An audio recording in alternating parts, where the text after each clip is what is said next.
We are just delighted to welcome you all here for this important conversation. I'm a pastor, and although I was so moved by Bob Whitaker's book, I'm not a psychiatrist and I'm not a researcher. But I do interact with people all of the time, both the people who live on the streets surrounding this downtown church and the people who walk in the doors and worship here. And what I know is that mental illness affects so many, not just of the folks on the streets here, but of the folks in this congregation and in all of the other congregations in this city and in this country. I know that mental illness affects folks personally. It affects folks through the members of their families, through the network of friends. So I know that this is a tender topic tonight because it touches so many lives so directly. And although I'm not a researcher and I don't do statistics, pastorally I know that the care that we are providing for those suffering with mental illness has a variety of success rates. So for some who are being cared for using the drugs that Bob Whitaker talks about in his book, they have had tremendous success, and those drugs help them manage a life that they would not be able to achieve otherwise. And pastorally, I know that for others, those drugs have been dismal failures. It's a tender topic that we're discussing tonight, and it is very important that this conversation begin. There are so many threads here, among them that it took someone outside the medical community and outside the pharmacological community to raise the issues with the kind of clarity that Bob Whitaker has. And we need to think about that. We need to think about the power of money and how it impacts the way we care for people, both in the mental health and in the physical health realms. We need to think about the differential impacts of our healthcare system, particularly our mental health care system, on different parts of our populations. There are many, many, many threads here that need to be lifted up. The blessing is that tonight, here in Portland, we are beginning that conversation. I started writing about this really about 10 years ago when I was writing for An Epidemic. So that book came out in 2002, did a lot of talks. This book came out in April. And when I was writing the solutions section of Anatomy of an Epidemic, and you can see it right in the last thing, I said, what was my hope for this book? My hope was that it would stir a discussion, and that people would come forth from all different walks of life, family members, people who are involved in the delivery of services, people with lived experiences, psychiatrists, etc. And they would sort of look at this information, and we would have this big discussion about, are what we're doing right now as a society, is it working well? In what ways is it working? And in what ways can it be improved and changed? And I loved Bill's opening remarks. It was so perfect, actually. I thought he put the context absolutely right. And so why I am so optimistic and thrilled here is, for whatever reason, here I have been traveling around, but it was people in Oregon that really said, they started reading the book and they started to saying, well, what can we do? They asked that question. How can we respond? And they have responded in a really vigorous, important way, and in a way of the desire to make change ultimately, to think this thing through in a sort of collective fashion and see how we can do things better. So, first of all, I want to say thank all of you for coming, because now you're part of this sort of discussion, and that's really what it is about. And I just want to say one other thing. So, we're having this discussion here tonight. There's the group that put it on is a nice group in terms of, if you look at who's coming together, it is people who, again, that people who've had lived experiences, people who've been treated, people who are involved with treating, family members, and so you have this richness of perspective that I think really is always needed and can lead to a good end. And even beyond that, so we are having this great venue tonight, and this is all part of starting this discussion. There's also a conference tomorrow that will begin, a 2-day conference. It really is being organized, and it was being led by people here in Oregon. And people have flown in from around the country to have this discussion.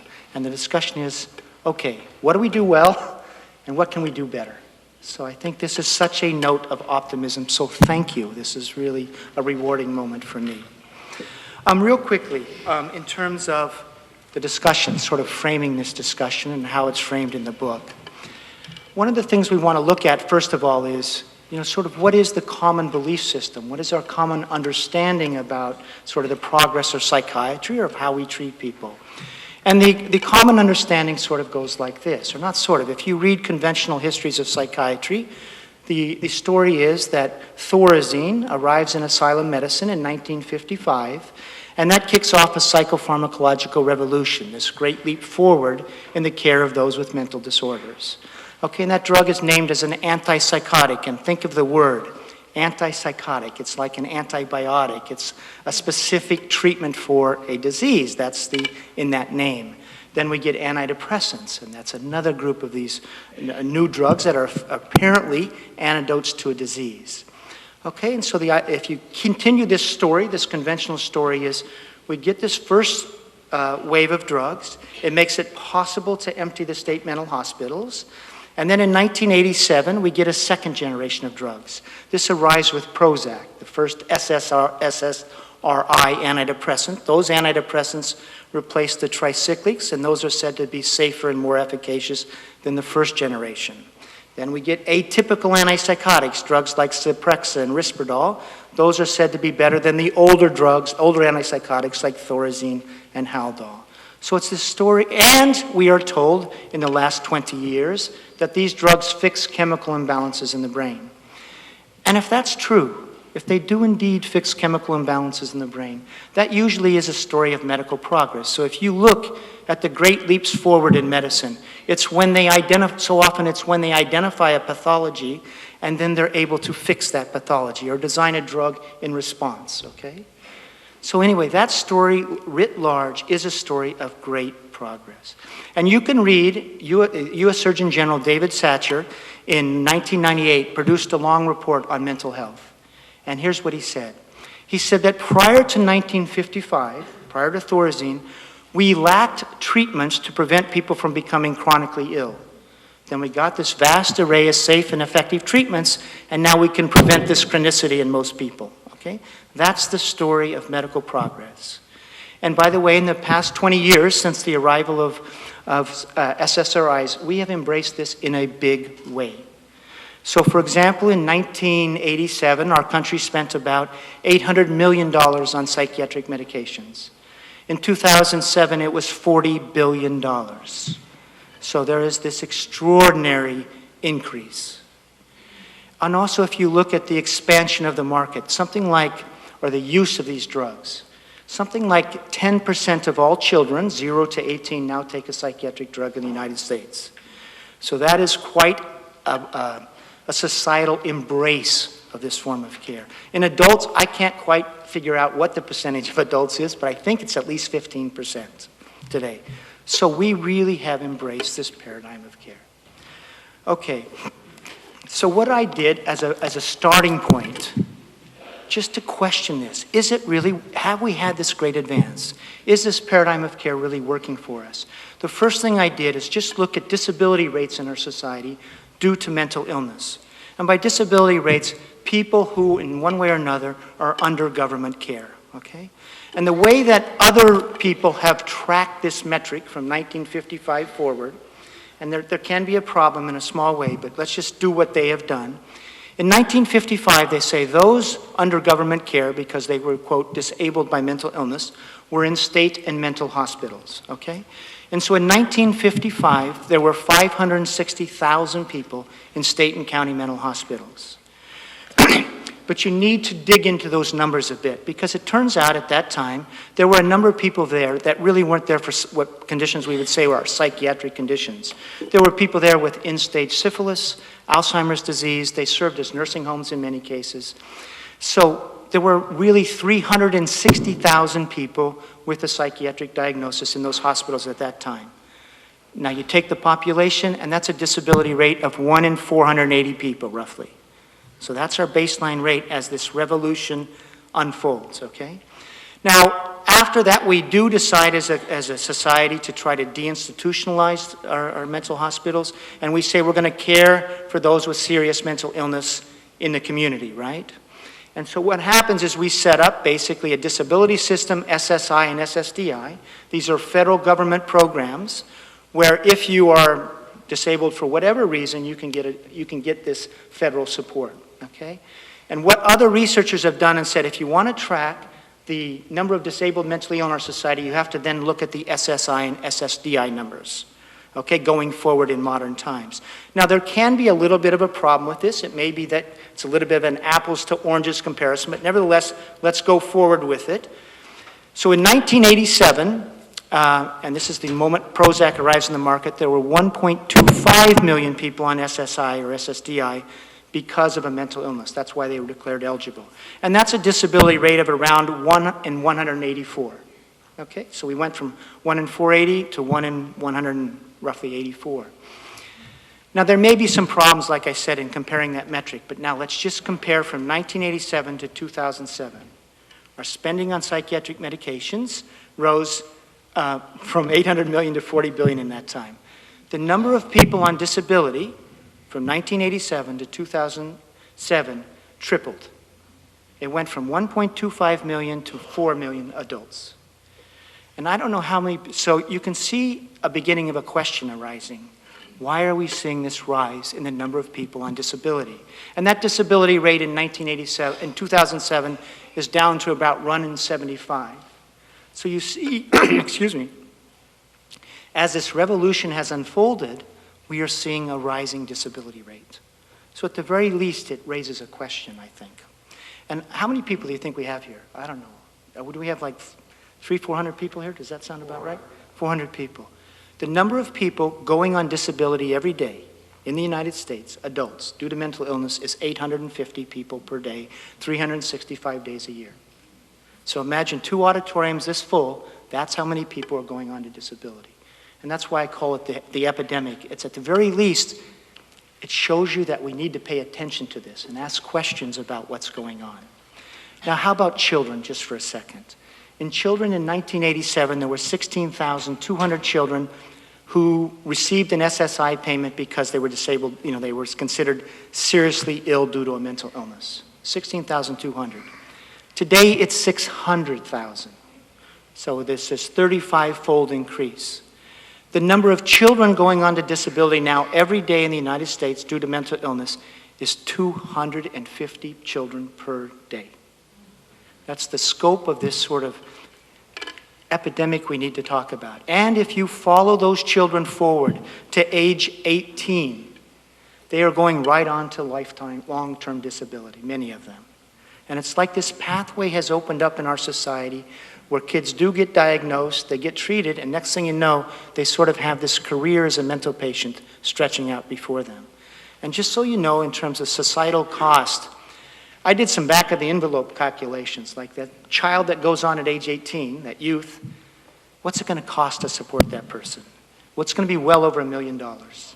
So you can just see, as from a societal sort of point of view, the burden of mental illness has not decreased in our society as the psychopharmacological revolution has unfolded. For whatever reason, it is increasing at a rapid rate.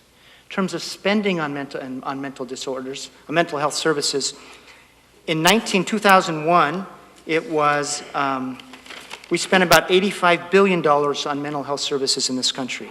In 2007, we spent $170 billion. So we doubled it in 7 years.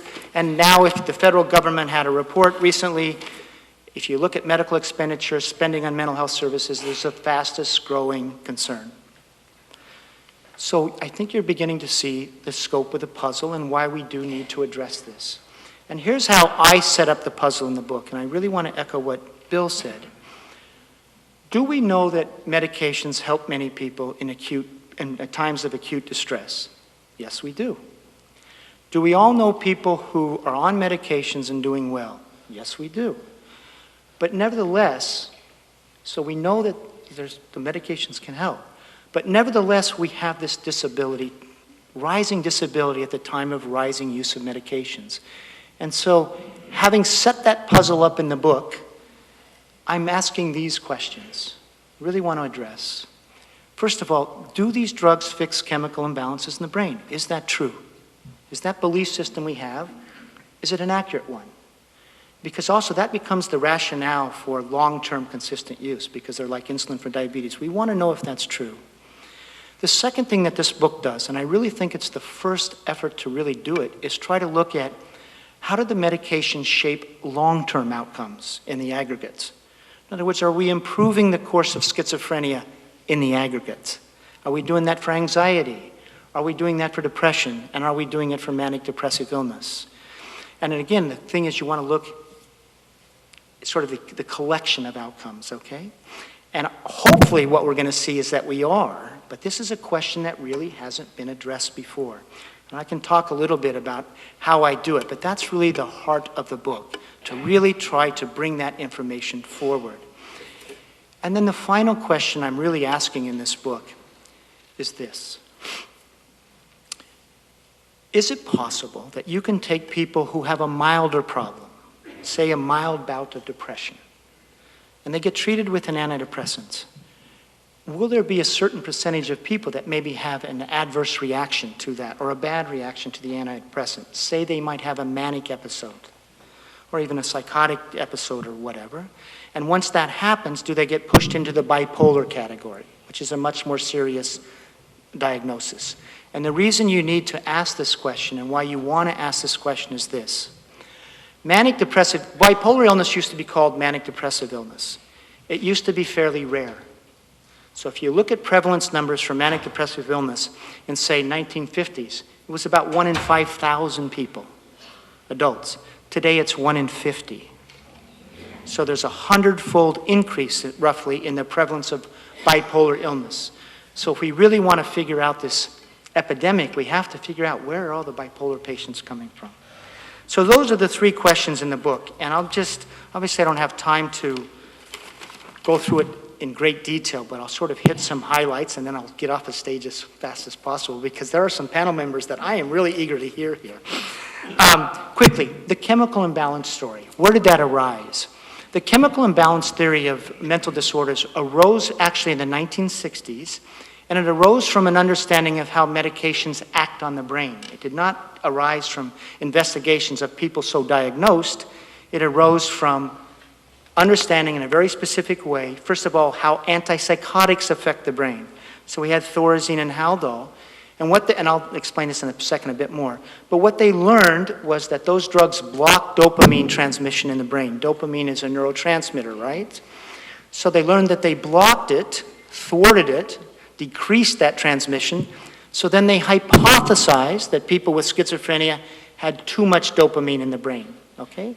But the hypothesis arose basically to explain why the drugs might work, not because of what they found in people with schizophrenia, okay? And then let's just go ahead a little bit with depression.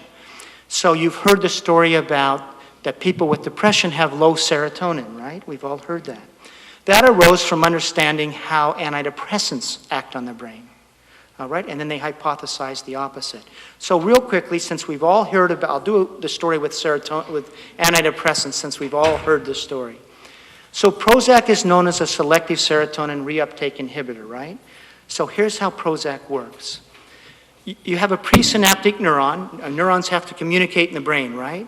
So a presynaptic neuron will release serotonin into a small gap called a synaptic cleft between that and a postsynaptic neuron. And this is a way to communicate a message from the presynaptic neuron to the postsynaptic neuron.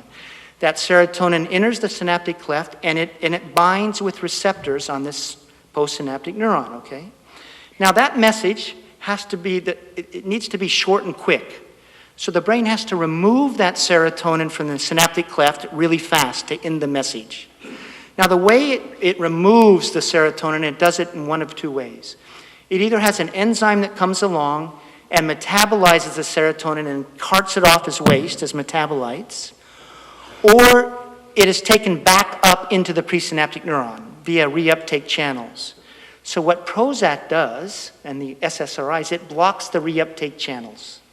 All right? So that keeps that serotonin longer in the synaptic cleft. And that's why they say it raises serotonin levels or raises that activity. So what people hypothesized, and this actually goes back before Prozac ever came to the market, was people with depression have low serotonin. I'm not going to go into the science of how they did that, but they began investigating that in 1970s, and they did not find that to be so. They did not find that people with depression had characteristically low amounts of serotonin. And as early as 1984, the NIMH concluded on an early investigation of this sort of serotonergic theory of depression, elevations, this is in 1984, elevations or decrements in the functioning of serotonergic systems per se are not likely to be associated with depression. So they weren't finding low amounts. Long story, just to keep that going forward, Prozac comes to market. There was a lot of other investigations into serotonin. They just never found that as a matter of routine that people with depression had low serotonin. So for example, you can read Stephen Stahl. He's a molecular psychopharmacologist. He wrote a book called Essential Psychopharmacology in 2000, and he concludes, sums up this whole thing. There is no clear and convincing evidence that monoamine deficiency, serotonin is a monoamine, monoamine deficiency accounts for depression. That is, there is no real monoamine deficit. Okay, that's what he concluded in 2000. By the way, if you can do the same thing for this overactive dopamine system theory of schizophrenia, do they, as a matter of course, have overactive dopamine systems? They did not find that to be so. There may be some dopaminergic involvement in bursts when you have a psychotic episode, but as a customary thing, they did not find that to be so.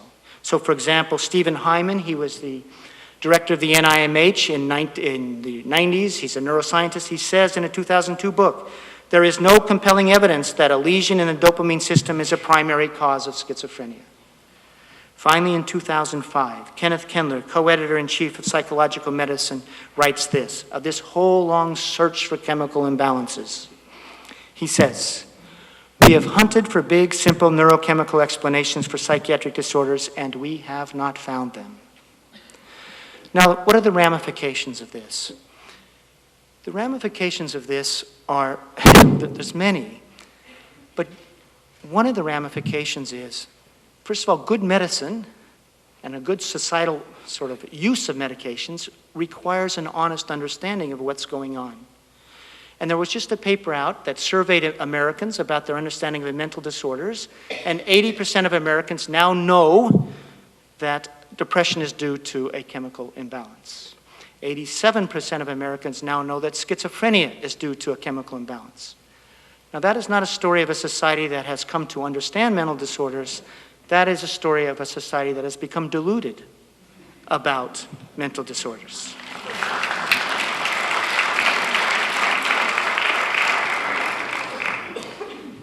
There's a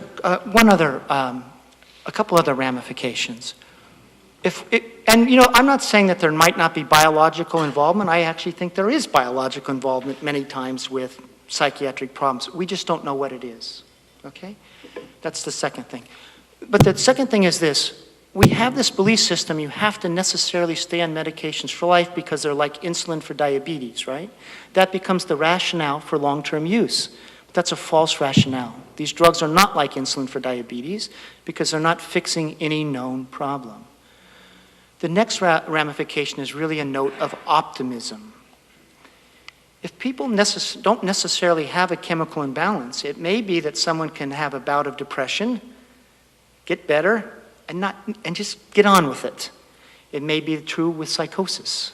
You may have environmental stresses, you may stop sleeping, you may have a bout of psychosis. With the proper care, you may be able to recover, and maybe you need medications for sometimes, but it's not even that you're going to be in recovery from a mental illness. You can just be recovered in sometimes, okay? Because that's the possibility of hope that you see in this, okay?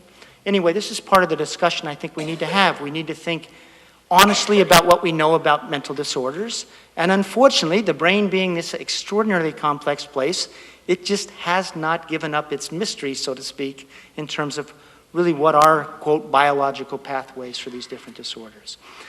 So I actually think this is a note of optimism that opens up a lot of different possibilities of care and recovery, et cetera. One other thing. We like to think that the chemical imbalance story is, it helps reduce stigma, right? That's what we say. Well, you will find actually that as this understanding has happened, stigma is increasing. So they did a survey recently about people, would you live next door to someone with a psychiatric disorder? And increasingly people say no, especially if it's with schizophrenia. So it's actually increasing some sense of fear of people as opposed to reducing it. Whereas I think if we have this sense of we really do not know what's going on with psychiatric disorders, we don't know that people have broken brains, and that's a false thing to sort of say, it brings a different sense. It really brings a sense of brothership, sort of the sense of who knows. People can descend into these states and have these difficulties, and they can suffer psychiatric distress, but so can all of us, perhaps, given the right, or the wrong the wrong stresses, the difficult stresses, et cetera. I actually think this notion increases the sense of a commonness and really brings a sense that we are brethren, and we really want to have that sense of instead of it's not us over here that are, quote, not mentally ill, and over here are the mentally ill, it destroys that. And then we just see it's this sort of spectrum of possibilities, so to speak. Okay, real quickly, and then I got to get off the stage. So what do I do in this book? I look at long-term outcomes for schizophrenia, anxiety, depression, and bipolar disorder, and then I look what's happening with kids as well. Is the medicating of kids, is that going well long-term for those kids? Real quickly, let's go with schizophrenia real quickly. Why do we know? We believe as a society that you have to stay on these medications for life, and we even have a system of care designed to make sure that happens. What is the evidence base that supports the use of antipsychotics? It's of two types. You'll run short-term trials, so let's say you have people coming into an emergency room with psychotic symptoms. If you run trials where you treat one with drug, one with placebo, the drug-treated group will be doing better after 6 weeks. Okay, on the target symptoms of psychosis, and that's a pretty robust evidence for short-term use of antipsychotics. Now, once those studies were done in the 60s and 70s, they asked this question: how long should people be on the medications? And they would run studies like this. They would take people that stabilized well on the medications.